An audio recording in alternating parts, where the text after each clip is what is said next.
નમસ્કાર ખેડૂત મિત્રો, વિશ્વાસ એગ્રો એજન્સી રાણપુર ખેતી માહિતીની યુટ્યુબ ચેનલમાં હું ધોળાભાઈ આપ સર્વ ખેડૂત મિત્રોનું હાર્દિક સ્વાગત કરું છું। આમ જોવા જાય તો કે દિવાળી પછીનો સમય આવી ગયો છે, દેવ દિવાળી પણ પૂરી થઈ ગઈ છે, તો હવે ઘણા બધા ખેડૂતો કપાસ કાઢવાનું વિચારે છે અને ઘણા ખેડૂતો કે ઊભો રાખો કે કાઢો એની ગડમથલ હાલે છે। તો કપાસ ઊભો રાખવો હોય તો શું કાળજી રાખવી એના વિશેની આજે આપણે વાત કરવાના છીએ। સર્વપ્રથમ તો દિવાળી પછી ખેડૂતો કપાસમાં દવા છાંટવાનું ઓછું કરી દે છે, એટલે કપાસમાં જો કોઈ ગંભીર સમસ્યા રહેતી હોય તો એ છે ઈયળની।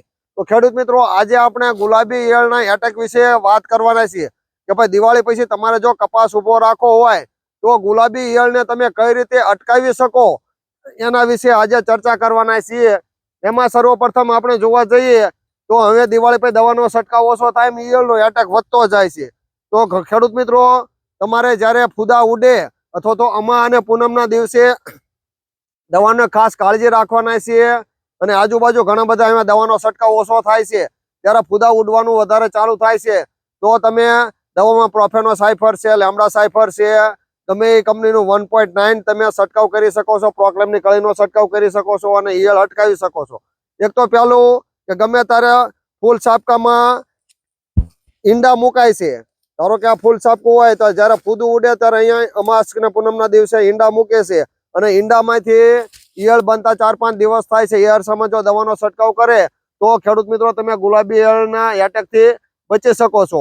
આ ઉપરાંત શરૂઆતથી પણ ગુલાબી ઈયળનો એટેક પણ જોવા મળ્યો તો દિવાળી પછી થોડોક ઓછો જોવા મળે છે, પછી થોડા ફૂદા ઉડવાનું ચાલુ થયું છે।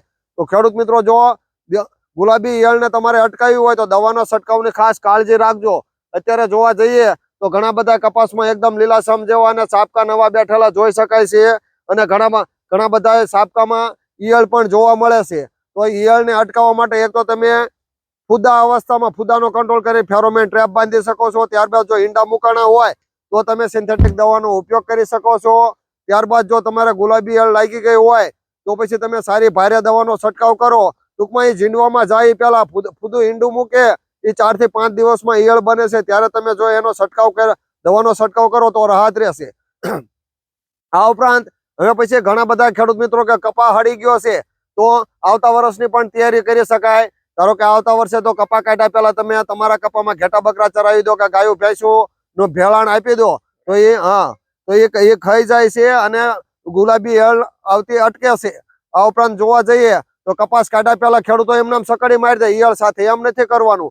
એ તમારે સાંઠી હોય તો શેઢે પાળેથી તમારે દૂર હટાવી દેવાની છે।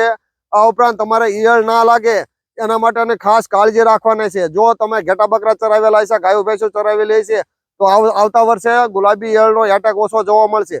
અથવા તો તમે દિવાળી પછી બીજો કોઈ પણ પાક, ઘઉં, ચણા, જીરું ગમે એ પાક કરશો તો પણ ગુલાબી ઈયળનો એટેક ઓછો જોવા મળશે।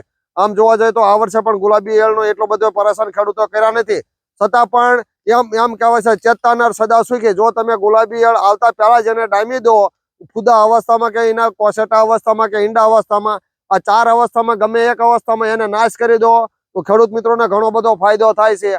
આ વર્ષે જોવા જઈએ તો કપાસમાં એટલો બધો એટેક રહ્યો નથી, પણ ઈયળ આવવાની દિવાળી પછી જેને કપા ઉભો રાખવો હોય એને કપાસમાં ગુલાબી ઈયળ ના લાગે એના માટે ખાસ કાળજી રાખવાની છે।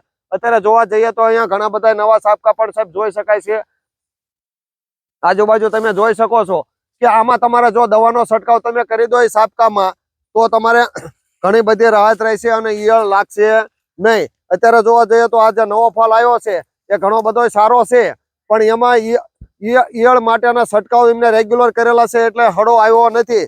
આ ઉપરાંત ઘણા બધા ખેતરમાં આપણે ભીખુભાઈ જોવા જઈએ તો હળો આવેલો છે, પણ તમારે હળો ઓછો આવ્યો છે, પણ બીજા ઘણા બધા હળો આવેલો છે। તો જો તમારે કપા ઉભો રાખવો હોય તો આ કપાસમાં તમારે એક રાઉન્ડ ઈયળનો કરવો પડશે તો તમે ઉભો રાખી શકો છો, નકર આ નવું ધીમે ધીમે હટતું જશે। અત્યારે જોવા જઈએ તો કે અહીંયા તો કે નવા ફૂદામાં ઘણા બધામાં જોઈએ તો ઈંડા મુકાઈ ગયેલા છે। આ રજ છે એકદમ મેલી થઈ જાય છે, ડસ્ટ લાગી હોય એવું થઈ જાય છે। જો અહીંયા તમે જોઈ શકો છો, જો અહીંયા પણ એ લાગી ગયું છે। જો અને ઈયળ લાગે તો આનું ફૂલ જે ગોટા જેવું થઈ જાય છે। જો અહીંયા પણ આ ગુલાબી ઈયળના એટેકનો ઓલો ડસ્ટિંગ જોવા મળે છે, ઈંડા મુકાઈ ગયેલું છે, બરોબર, ધીમે ધીમે ફૂલ બગડવા માંડ્યા છે। જો તમારે આને બચાવવું હોય તો તમારે ઈયળનો છંટકાવ કરો તો ઘણો બધો ફાયદો થાય। તો ખેડૂત મિત્રો તમારે ગુલાબી ઈયળથી ડરવાની જરૂર નથી, પણ જે ખેડૂત મિત્રો કપાસ ઉભો રાખવો હોય એમને દવાનો છંટકાવ કરે તો ઘણો બધો ફાયદો થાય. તો વિશ્વાસ એગ્રો એજન્સી ધોળાભાઈ તમને અને આ તડાકા વેરાયટીમાં જો કે હળો ઓછો હોય પણ તોય તે તમારે ચેતોનર સદા સુખી અને ડર કે આગે જીત છે. જો તમે ગુલાબી ઈયળમાં પહેલેથી સાવચેતી રાખો તો ઘણો બધો ફાયદો થાય અને આવતા વર્ષ માટે પણ અત્યારથી તૈયારી કરો.